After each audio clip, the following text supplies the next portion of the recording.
Bayad na yan? Wala pang bayad. Paano kaya ito? Cancel na lang?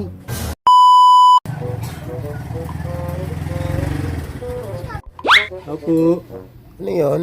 Nandiyan po ba si Ma'am Jana? May parcel po siya. Ay wala, pumasok eh. Aray ko. Paano kaya ito? May parcel pa naman siya, sir. Ito, sir, oh. Kunin ko. Bayad na ba?